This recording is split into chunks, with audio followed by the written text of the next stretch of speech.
মার্ডারই হয়েছে, কে করতে পারে জানা না।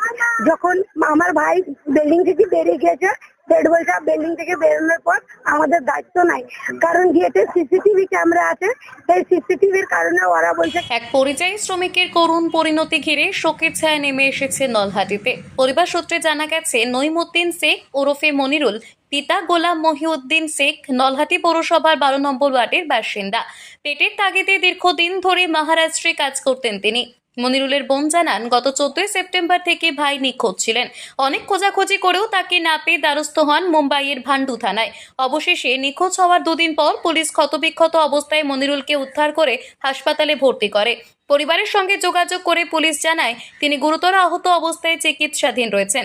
তবে চিকিৎসা চলাকালীন মৃত্যু হয় মনিরুলের। পরিবার অভিযোগ তুলেছে, এটি নিছক দুর্ঘটনা নয়, তাকে খুন করা হয়েছে।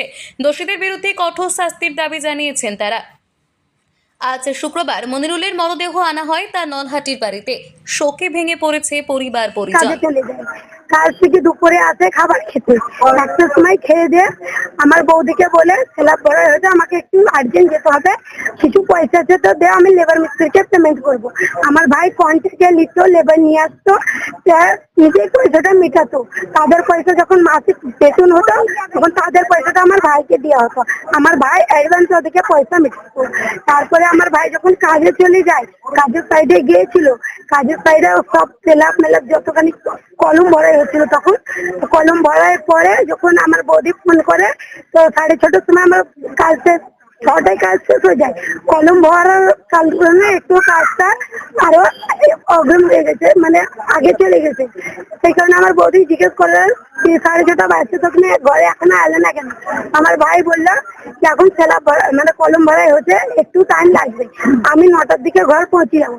তখন আমার বৌদি বলেছে ওখানে মার্কেট কাছে আছে, যা খাবার তুমি নিয়ে এসে আমাকে দাও, আমি রান্না করবো। আমার ভাই বলেছে যা বাড়িতে আছে তুমি সেটাই রান্না করো, তারপরে আমি যেটা আছে সেটা দিয়ে আমি ভাত খেয়ে নেবো। তা আমার ভাই জিজ্ঞেস করেছে কি আপনি বাড়ি কটার দিকে আসবেন?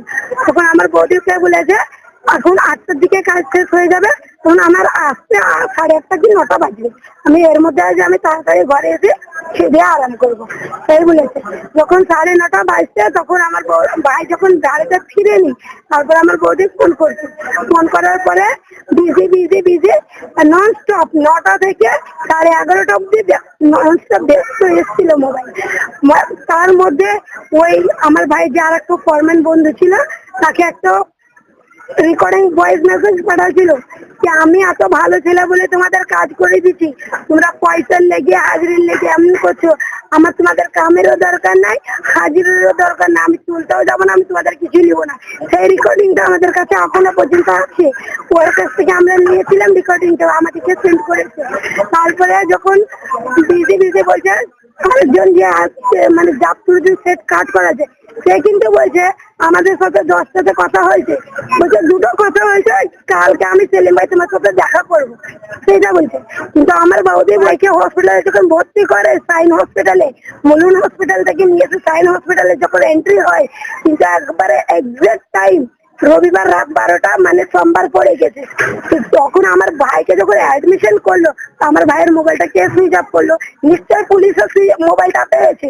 তারপর আমার ভাইয়ের মানি ব্যাগ ছিল, মানি ব্যাগটা পেয়েছিল, আধার কার্ডও পেয়েছিল। তখন আমার ভাইকে পুলিশে বলেছে, আমার বৌদিকে বলেছে কি খালি আধার কার্ডটাও পেয়ে গেছে আর আপনার স্বামীর খোঁজ পাওয়া গেছে, ও সাইন হসপিটালে আছে, খুব সিরিয়াস আছে, আইসিইউতে আছে। তার কিছুদিন মানে একদিন পরে, মানে 24 ঘন্টা পরে বলেছে আপনার স্বামীর খরচ পাওয়া গেছে। আমার ভাবিকে আধার কার্ড দেখাইছে, এটা কি তোমার স্বামী? আমার ভাবি বলেছে হ্যাঁ এটা আমার স্বামীর আধার কার্ড। কোথায় পেয়েছো? বলছে তোমার স্বামীর অবস্থা ভালো নাই, সাইন হসপিটালে আছে, তো তোমরা তাড়াতাড়ি সাইন হসপিটালে যাও। তো এর মধ্যে আমার ভাবি আমাকে ফোন দেয়, বলে তুই সাইন হসপিটালে যা, তোর ভাই খুব সিরিয়াস আছে। আমরা তাড়াতাড়ি চেক করি, যখন সাইন হসপিটালে যাই, এমার্জেন্সিতে সবাই তো বলে আইসিইউতে অ্যাডমিট আছে, তোমরা আইসিইউতে যাও।